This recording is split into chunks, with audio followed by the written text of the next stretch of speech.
आज के इस वीडियो में हम जानेंगे चंद्रशेखर आज़ाद के बारे में।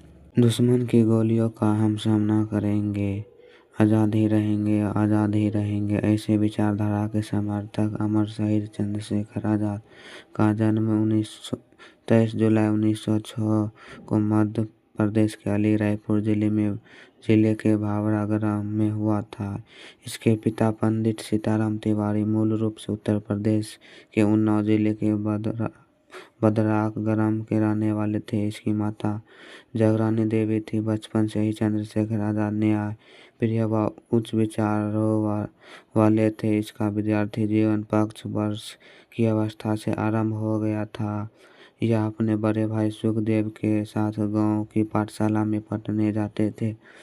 चंद्रशेखर जब 14 वर्ष के हुए तो उन्होंने अपने माता पिता से काशी जाकर शिक्षा ग्रहण करने का आग्रह किया, परंतु माता पिता की अनुमति न मिलने पर वे बिना बताए ही अध्ययन हेतु काशी चले गए। शिक्षा की व्यवस्था काशी के दानी धर्मात्मा द्वारा विद्यालय को दिए जा रहे अनुदान से हुए। चंद्रशेखर बनारस में संस्कृत का अध्ययन कर रहे थे। उसी समय अंग्रेजी शासन द्वारा रॉलेट एक्ट लाया गया। इस एक्ट द्वारा क्रांतिकारियों के दमन हेतु कानून बनाया गया था।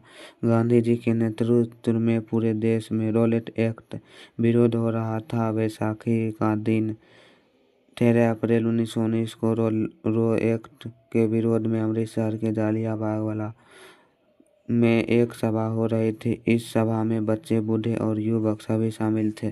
सभा के दौरान जनरल डायर ने निहत्थे और शांतिपूर्ण सभा कर रहे लोगों पर हथियारबंद सैनिकों को गोली चलाने का आदेश दे दिया, जिससे सैकड़ों लोग पंजाब की इस घटना की जानकारी चंद्रशेखर को समाचार पत्रों में मालूम हुई। अंग्रेज शासन के अत्याचार के विरुद्ध किशोर चंद्रशेखर का खून खौल उठा। उन्होंने अंग्रेजी सरकार द्वारा अपने देशवासियों पर किए गए अत्याचारों का प्रतिशोध लेने का मन में ठान ली। सन 1921 में गांधी जी के असहयोग आंदोलन के चलते पूरे देश में अंग्रेजी शासन का विरोध की लहर फैल गई। समस्त देशवासियों अंग्रेजी शासन का तख्त पलट करने को आतुर हो गए। लोग विदेशी कपड़ों व अन्य वस्तुओं का बहिष्कार करते हुए उन्हें जलाने लगे। इस स्वदेशी आंदोलन में प्रभाव से चंद्रशेखर की अछूते न होने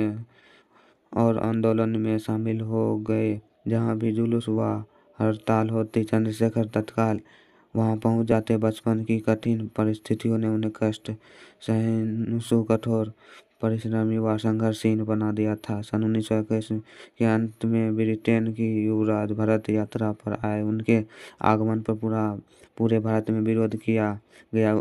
इसी क्रम में महात्मा गांधी को गिरफ्तार कर लिया गया। इस घटना के विरोध में बालक चंद्रशेखर को बनारस के सरकारी विद्यालय पर धरना दिया। इसके बाद उन्होंने एक जुलूस का नेतृत्व किया। जुलूस अपनी तीव्र गति से जब उत्साह, उमंग और जय जयकार के साथ आगे बढ़ता जा रहा था, तभी पुलिस बल वहां आ पहुंचा और नवयुवक भाग गए, किंतु उनके नेता 2-3 साहसी नवयुवक नारेबाजी करते रहे। पुलिस से सबसे पहले जुलूस का नेतृत्व करने वाले नवयुवक को पकड़, जिसका नाम चंद्रशेखर था। बालक चंद्रशेखर अपनी गिरफ्तारी पर जरा भी व्याकुल नहीं हुए।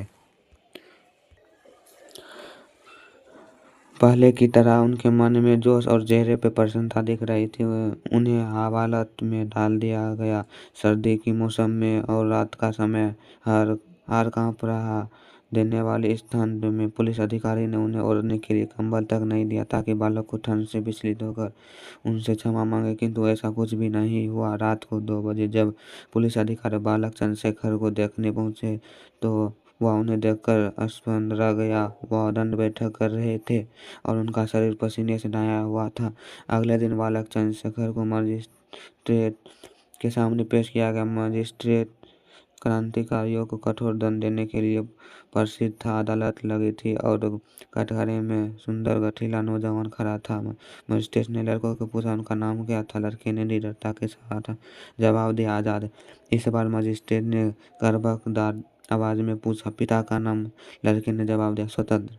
मजिस्ट्रेट अपने प्रश्नों का उत्तर ऐसे ललकार आवाज में सुनकर दंग रह गया। मजिस्ट्रेट ने पूछा, तुम्हारा घर कहाँ है? लड़के ने जवाब दिया, जेल खाना। निडर चंद्रशेखर के उत्तर को सुनकर मजिस्ट्रेट आग बबूला हो गया। झल्ला कर उसने बालक चंद्रशेखर को 15 बेतों की कठोर सजा सुनाई। हंसते हंसते वह भारत माता की जय बोलते हुए उन्होंने 15 बेतों की सजा झेली। इस घटना ने बालक चंद्रशेखर आजाद बना दिया। चंद्रशेखर आजाद जब क्रांति के पथ पर अग्रसर हो चले, इनके विचारों में निर्भीकता की ख्याति चारों तरफ फैल हुई थी। इसे देखते हुए इन्हें हिंदुस्तान रिपब्लिक एसोसिएशन का सदस्य बनाया गया। इस संस्थान का उद्देश्य न केवल स्वतंत्रता प्राप्त करना था वरन शोषण रहित प्रजातंत्र की स्थापना करना था। काकोरी रेलवे स्टेशन के निकट 9 अगस्त 1925 को सरकारी खजाने को लूटने की घटना में आजाद की महत्वपूर्ण भूमिका रही है। इस लूट में 10 लोग शामिल थे। इनके अधिकांश साथी पकड़े गए और कुछ फांसी की सजा भी दी गई, किंतु आजाद की छाया एक तक को पुलिस न छू सकी। साइमन कमीशन के विरोध में सन 1928 में हुए प्रदर्शन में पुलिस की मार में लाला लाजपत राय की मृत्यु हो गई, जिसके प्रतिशोध के लिए पुलिस अधिकारी साइंस की हत्या की योजना बनाई गई। इस योजना का नेतृत्व चंद्रशेखर आजाद ने किया।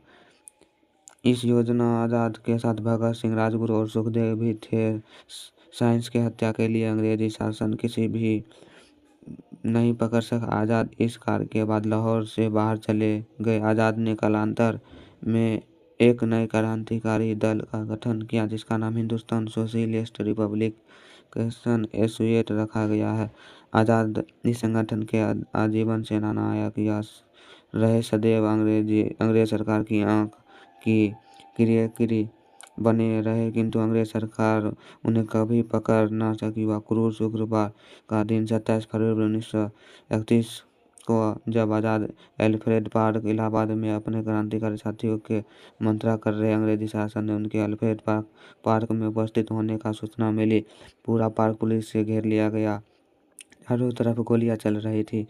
आजाद ने प्रत्युत्तर में गोली चलाई। उन्होंने अपने अन्य साथियों को सुरक्षित बाहर निकाला और स्वयं पुलिस के मोर्चे लेते रहे। जब आजाद के पास एक ही गोली बची, उन्होंने स्वयं की कनपट्टी पर गोली मार दी, अपने जीवन की तीसरी कर ली। चंद्रशेखर आजाद ने पहले ही प्रतिज्ञा की थी कि वे कभी जीते जी अंग्रेज शासन के हाथ नहीं अंत में उन्होंने अपनी प्रतिज्ञा का मान रखा। भारत माता के इस वीर सपूत को कोटि कोटि नमन।